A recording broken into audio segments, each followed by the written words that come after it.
perfectly correct. The reason is they just didn't give us enough information. They didn't tell us which one of these curves moved by more. So it could be the first one, it could be the middle one, it could be the third one. So what we know for sure is price is going to go up. But depending on how we drew it, sometimes quantity goes up, sometimes it goes down, sometimes it stays the same. So we say that quantity is going to be indeterminate, unknown, uncertain. Okay? Now, there's Okay. another, I mean, if you understand it this way, fantastic. Okay, this is kind of the way I understand it too.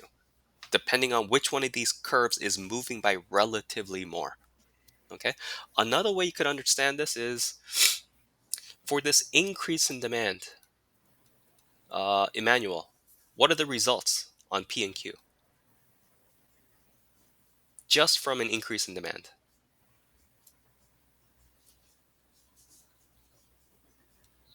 Like the NQ. Hmm. You Um, did this for me like 10 minutes ago. Just think about a simple increase in demand. What happened to P? What happened to Q? increasing demand. Okay. Yeah, the two of them go up. Right. Yeah. Right. Yeah, perfect. Yeah. Okay. Jeffrey, what are the results of a decrease in supply? P goes down, Q goes up. Oh, Good. sorry. P goes up, Q goes down. P goes up, Q goes down. Perfect. And then all you need to do is think about if these guys are happening together. If they're happening at the same time, overall, what's happening to P? Well, it goes up Going because up. demand increased. It goes up because supply decreased. For both reasons, it's going to go up. But what's the overall effect on quantity? Oof, I don't know. Because one is going one direction, the other one is going the opposite direction. So it depends on which one of these is bigger. If the Q goes up here a lot more than the Q goes down, then overall Q will go up. Or if the Q goes down by a lot more than the Q goes up, then overall the Q will go down. Or if these guys are exactly equal to each other, then Q will stay the same. If they don't tell you which one of these guys is bigger, your quantity is going to be indeterminate. Okay? Now careful, sometimes just to trick you up, what they do is they actually tell you which one is bigger. They say assume that there's an increase in demand along with a decrease in supply, and they tell you that the decrease in supply outweighs the increase in demand. That's just going to be this one here. So you know exactly what happens to P and you know exactly what happens to Q.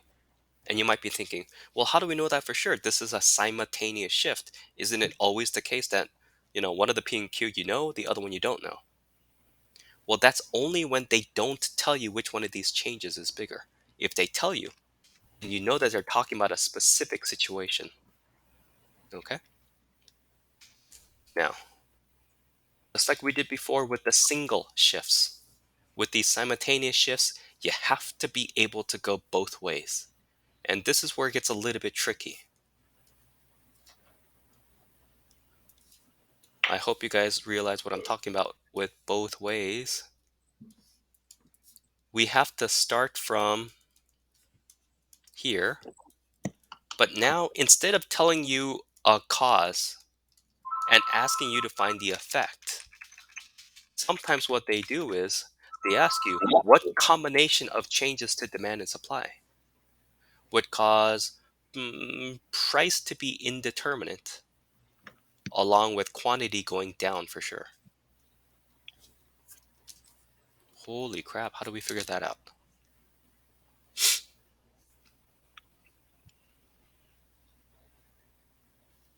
Do we answer? Yeah.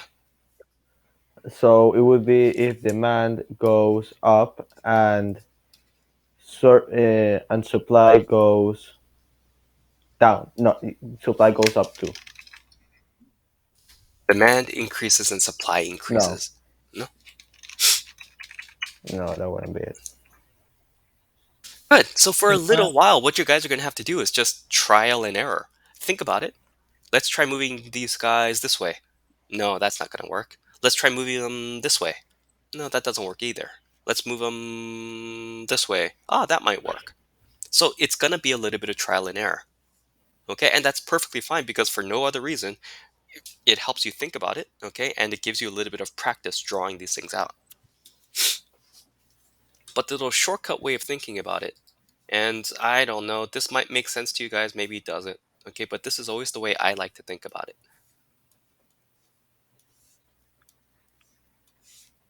Assume that this is the original equilibrium. Now, think about these regions. I'll call this like our region 1, region 2, region 3, region 4. So region 1 would be this slice of the pie. If my new equilibrium point happens to be here, somewhere, what do we know for sure?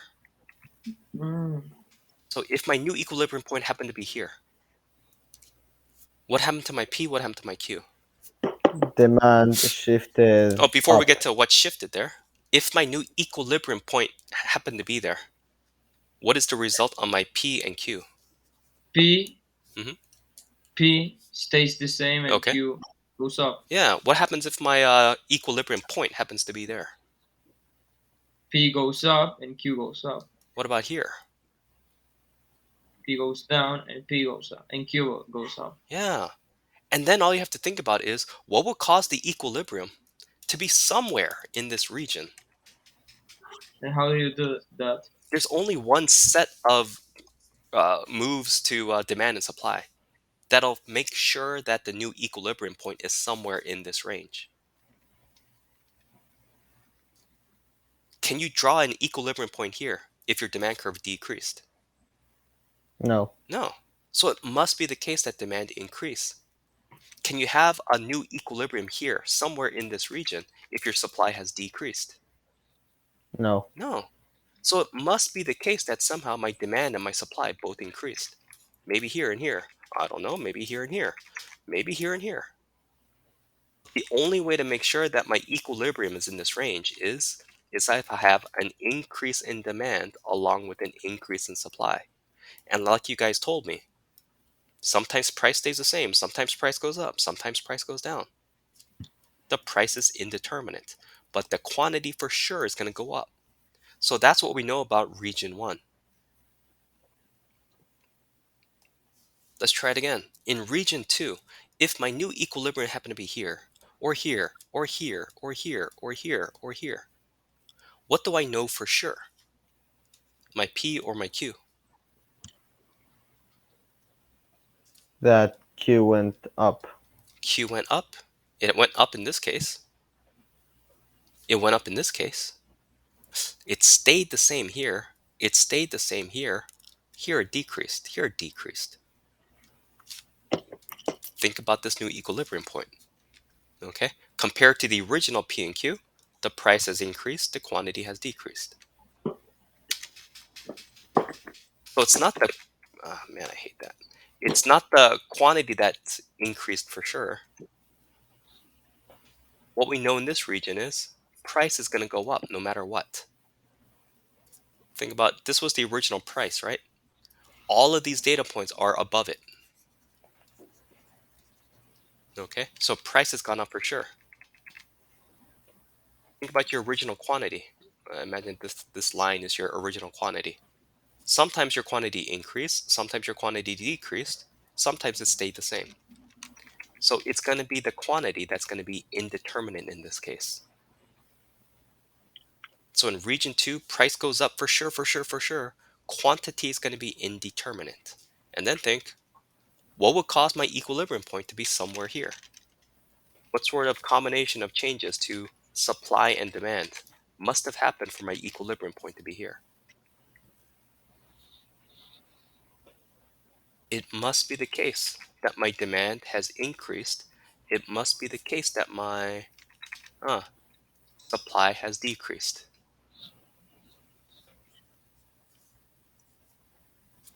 In this region 3, what I know for sure is my price is going to be indeterminate, but my quantity is going to decrease for sure. And what combination of demand and supply shifts would cause me to have an equilibrium in this region?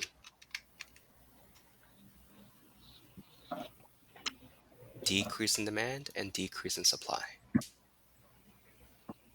Okay, and in this fourth one, that would be a decrease in demand along with an increase in supply that leads to prices going down for sure, but quantity being indeterminate.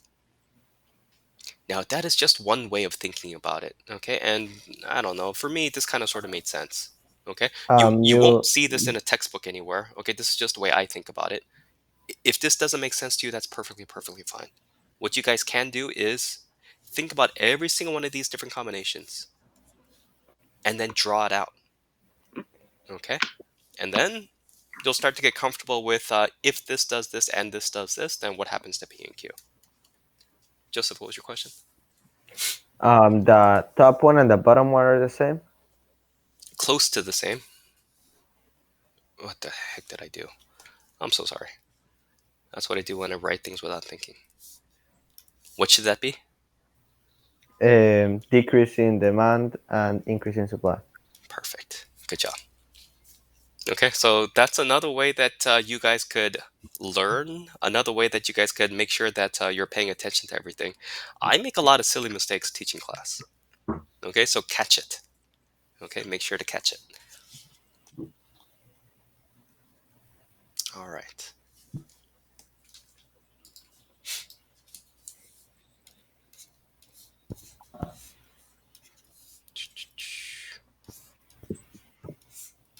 Visualize, visualize, visualize. Emmanuel, tell me what happens if there's a decrease in demand along with an increase in supply.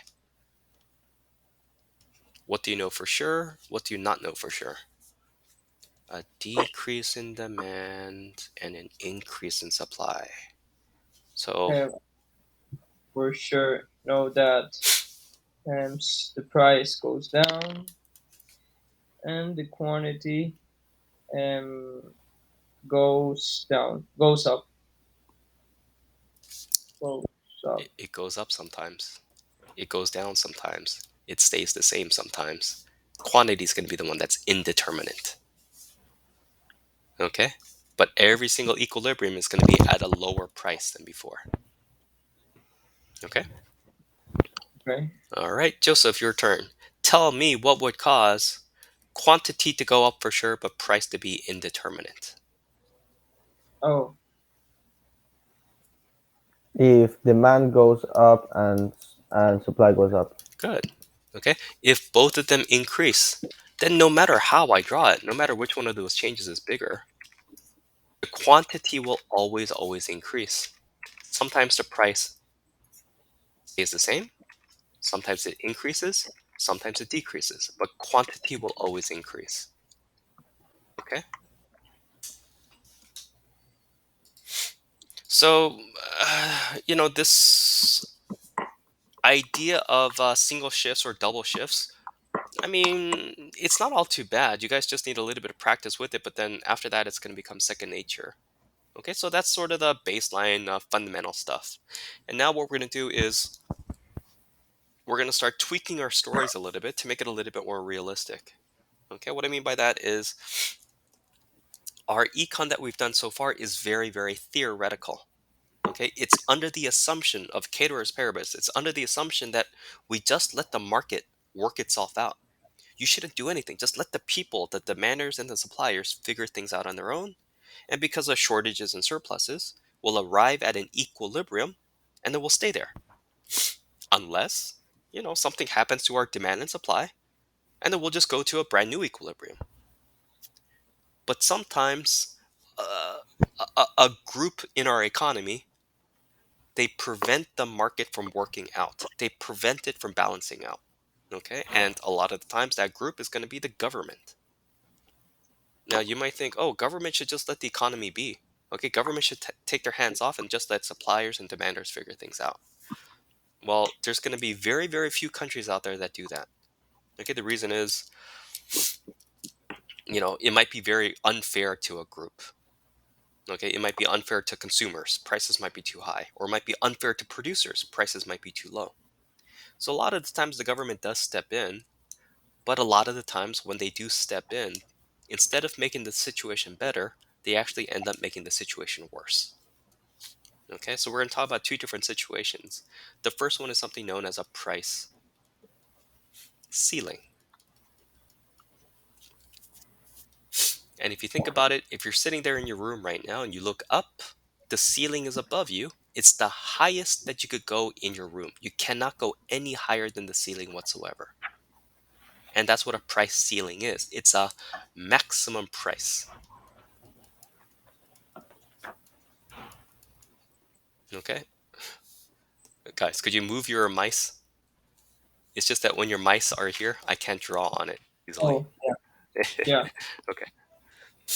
So, a price ceiling, a maximum price on a product. So, this is a situation where the government takes a look at a market and they feel like the price just isn't fair.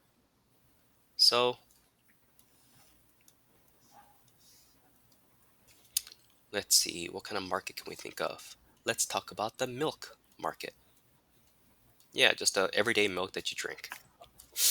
So if we just leave it alone, it's gonna balance out. It's gonna reach equilibrium at P star Q star.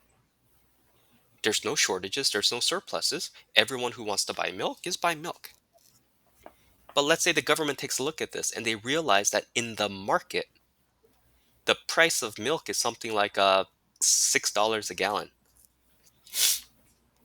And the government says, yeah, I mean, that's where demand is equal to supply, but that just isn't fair. They feel like this price of milk is just way, way too high. Okay, and that's a problem because, well, everybody drinks milk, but who absolutely needs milk the most? Cool. Poor people. Not even necessarily poor people. Who needs milk to grow up to Oh, be babies, babies. babies, little kids? Okay, they need that milk to be, to grow up to be big and strong. Okay, and they feel like, yeah, for some poor families out there, they cannot afford $6 for a gallon of milk. So a lot of their kids are going without this milk and they're having a lot of health problems. I mean, rich people have no problem with this, but it's the poor people that are having issues and their kids are suffering. So the government is really caring about these people. Okay, they're really trying to help these people out. So what they're going to do is they're going to set a price ceiling, a maximum price that milk is going to be able to be sold for. Now, first off, this is going to be very, very counterintuitive at first. It's going to be the opposite of what you think. Because, like I said before, the ceiling in your room is above you, it's the highest that you could go. So you might be thinking, it makes sense to put a price ceiling up here. But if you think about it, if the price of milk right now in equilibrium, in balance, is $6 per gallon, does it make sense for the government to say the price of milk cannot be sold for more than $10? That's not going to do anything. Okay, this is what's known as a non binding price ceiling. Non binding price ceiling means it doesn't do anything at all, it doesn't change the situation. If the government sets up this rule, the price of milk is still going to be $6, and a lot of poor families are not going to be able to afford milk. Okay, so this type of price ceiling that's above the equilibrium price doesn't work, it doesn't make sense.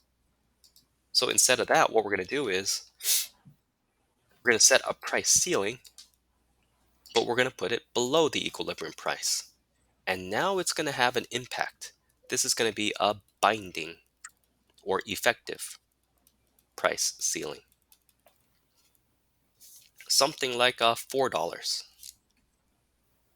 Yeah, that's going to have an effect because if the price of milk in the market in equilibrium is $6, but the government thinks that's not fair, it's too expensive, what they're going to do is they're going to set a price ceiling at $4 and say, not as a recommendation, okay, but as a law, the price of milk is not allowed to go over $4. Okay, if there's a company out there that's trying to sell it for a little bit more, they could lose their business license or the CEO could go to jail for that. Okay, this is not a recommendation, it's a law. All right, so the reason why this is a ceiling of sorts is naturally, by market forces, prices will tend to want to go up to $6. But because of this ceiling, they're not going to be able to go any higher than $4. So perfect. This really looks like the government knows what they're doing. They're trying to help out the poor people, and it looks like they came out with a policy that did that. But work out the economics behind this. What's the problem? Um, Demand is gonna go up. Careful. This is no, what like demand going up means. I know what you're uh, trying to say. supply go like the problem there is Oh that yeah, yeah. Supply goes up. Supply they're goes up. losing money. Supply goes up means that. They're losing money. Losing money, you have to be more specific. I'm being very annoying to you guys right now on purpose, okay? Because at this stage, economics is all about semantics. What I mean by that is you have to use the proper words, okay? Oh, I know what you mean when you say that demand is going to increase, but it's not demand that increases. What increases is, what do we call this? Quantity demanded. Demand doesn't increase, the quantity demanded increases. right. So if the price of milk is lower than before, there's going to be a lot more people who want to buy this milk. Okay, it's cheaper. So everyone goes to the market to buy this really, really good, really, really cheap $4 milk. But what's the problem? At the same time that the quantity demanded increased, the quantity supplied decreased. So because this milk is being sold for so little money, there's a lot of milk companies out there that may be like, man, screw this. Okay, we're not able to earn that much money off of milk. So maybe they don't want to produce milk anymore. Maybe they want to use that milk as a resource to make cheese and sell that cheese at a higher price. Mm, So the quantity supplied is going to decrease while the quantity demanded increased. Remember, before, this is where quantity demanded and quantity supplied used to be in balance. But now at that lower price, the quantity demanded has increased, the quantity supplied has decreased. We call that situation where QD is bigger than QS.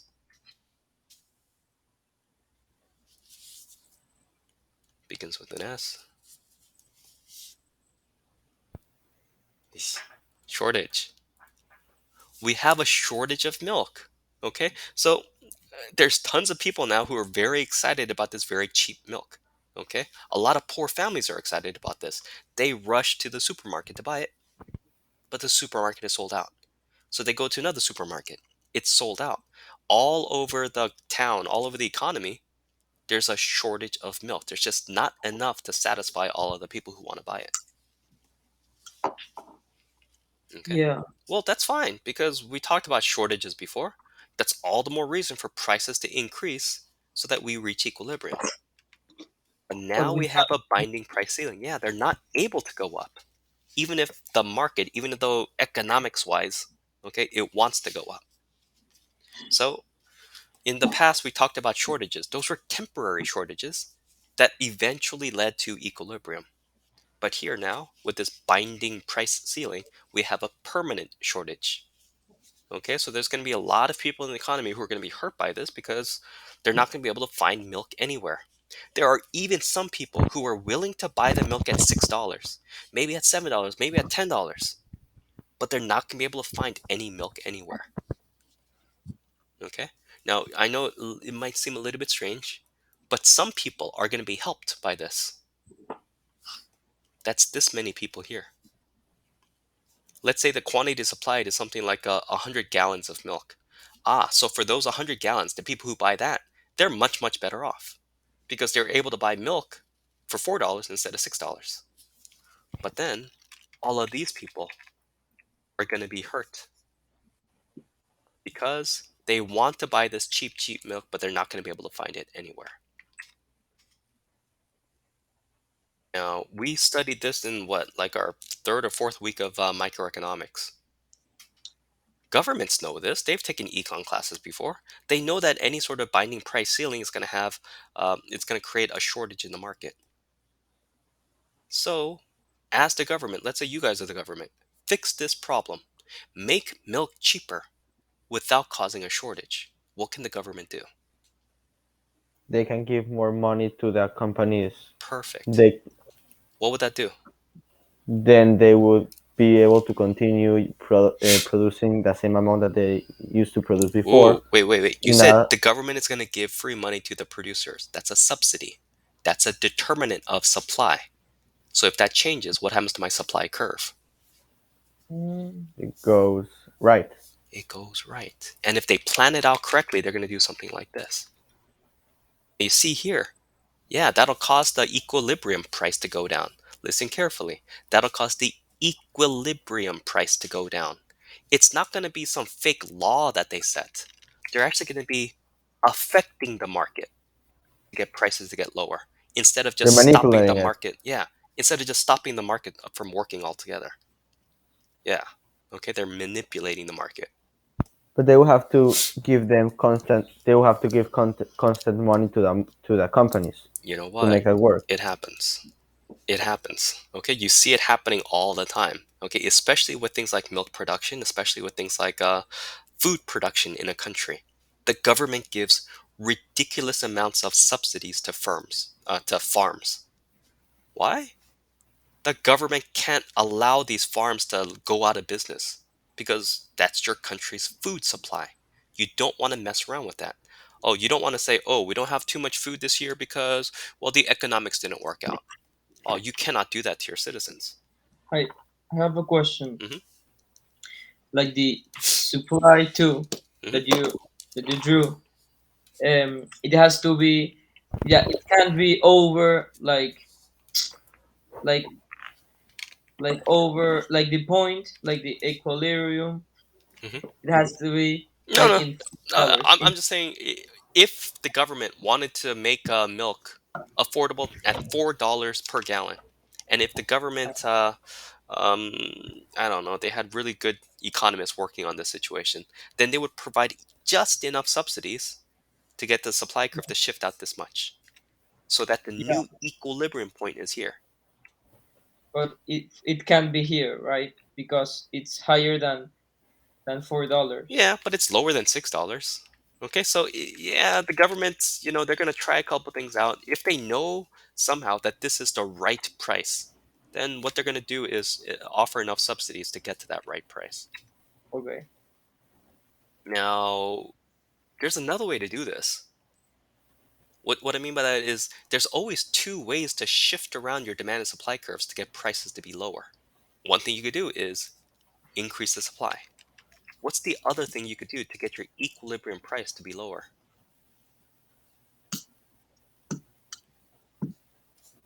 You could decrease the demand. But do you want to decrease the demand of milk? Do you want to tell families, "Hey, don't feed your kids milk anymore"? No, that's stupid. Okay? So, what they're going to do is they're going to do some sort of policy. I say some sort of policy, but it's going to boil down to giving companies free money, giving them subsidies. But wouldn't that make the supply go up Mhm. instead of the demand going down? Yeah, so we want the supply to increase. We do not want the demand of milk to decrease. That sucks. So in the end, it's the same thing. So in the end, what we're trying to do is get the equilibrium price to be here instead of just a fake price ceiling to be there. Okay, so price ceilings are going to cause a shortage. A new equilibrium will not. A new equilibrium will lead to a new balance point at a lower price. Now, here's the tough part about being the government.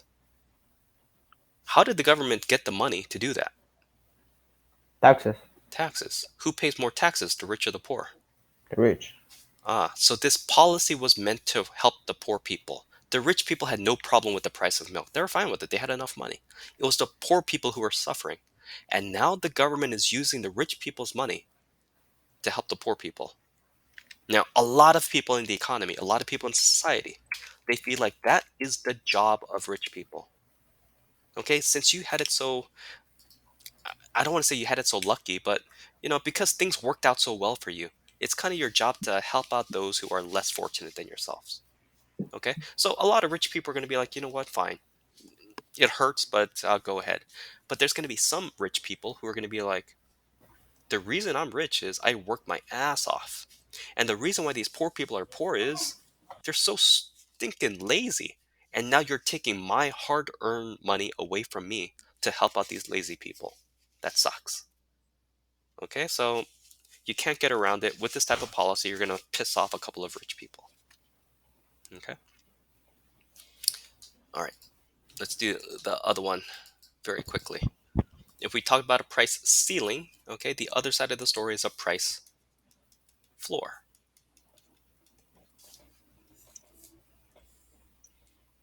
Price, quantity, demand, supply. So this is where our equilibrium used to be when the government just left their hands off. But sometimes the government feels like this price is not fair. And this time they feel like this price is not fair to the suppliers. So price ceilings are meant to help out the consumers, the buyers of this milk. Price floors are meant to help out the producers, the suppliers of a product. But why would you ever want to help out the companies? Well, one way to think about this, one way that we see this type of policy a lot is in the labor market. Now, labor market is going to be a little bit difficult. We talk about this a lot later on in the course. But the labor market is a little bit difficult because the players are different. In the product market, it's always the people, the households that are the demanders. It's always the companies that are the suppliers.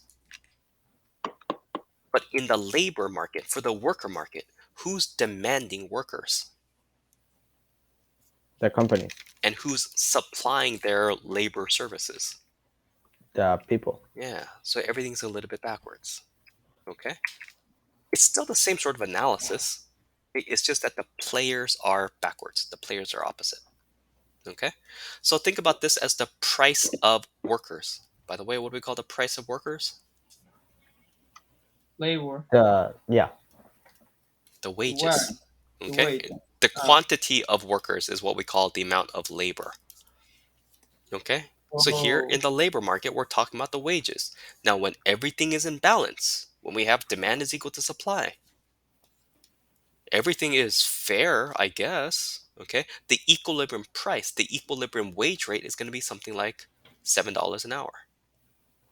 But the government takes a look at that and they say that's not going to be enough for people to live off of. So what they're going to do is they're going to set a price floor, a minimum price. Okay, some price that the companies are not going to be able to pay their workers anything less than that. Now, what do you think we call a price floor that we put down here? a non-binding price floor. Non-binding. Okay, it makes no sense for the government to say, I know that wage rate right now is $7, but I'm going to make a new law that says wages cannot go below $3.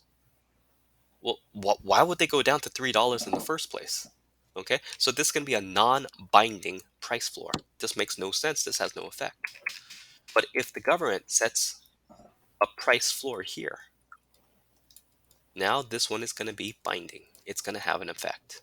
By the way, what do we call a price floor in the labor market?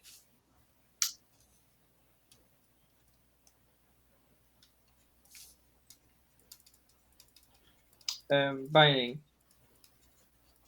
Mhm. Right. It's a minimum wage law. Okay, you guys probably heard about this in the news all the time. A minimum wage law. Okay, a law that says companies are not allowed to pay their workers anything less than, in this case, $9. So fantastic. It looks like people are earning more money. Everything should be fine and fantastic. But the government didn't manipulate the market, they stopped the market from working. The reason is at this new higher wage rate, do more people want to work or fewer people want to work? More people want to work. The quantity supplied of labor, the amount of people who want to work has increased. What happened to the number of jobs? They go up. They go down. The quantity demanded of labor, what that means is the amount of workers that companies are hiring goes down. And it totally makes sense because if these companies now have to pay their workers more, they're going to want to hire fewer workers. They're getting too expensive for my company. Okay? So now what the government did is they caused a QS bigger than QD. That's a surplus. Okay? And a surplus of workers is just known as they cause some unemployment to happen. Okay, now unemployment is a very, very bad word for government. They never want to see this happening. Okay, but through this minimum wage law, they cause some unemployment to take place. And it totally makes sense because they're making it tougher for companies to hire these people at these higher wages. Okay, so companies all over are going to start hiring fewer and fewer and fewer workers. For example, the Golden Arches, McDonald's. When minimum wage laws started going higher and higher and higher, and McDonald's realized that they have to pay their workers more and more and more. Well, what's one solution? What can you replace your workers with? Machines. Machines. That's why now, if you go into a McDonald's, you'll see some workers there, but you'll see kiosks, these little computer touchscreens where you could order your stuff there and just pay with your credit card instead of talking to a person because that person costs so much now. So fire that guy, just put in a machine. It might be expensive, but you only have to pay for it once. With this worker, you have to pay him for every single hour that he works. Okay, so that's what's going on here. A lot of these companies are replacing workers with machines, or they're just deciding, I'm going to hire fewer in general. Okay, very quickly before I let you guys go. Again, the government knows this. They've studied econ before. So fix this problem without setting a minimum wage and causing unemployment. How would you get wages for workers to be higher? Give the companies money. Give the companies money. Okay?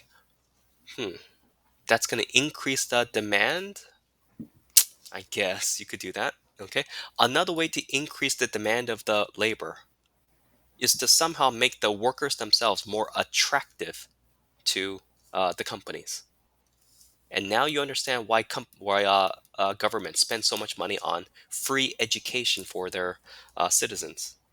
Not because they care and love the citizens so much, but you're making the citizens into better workers.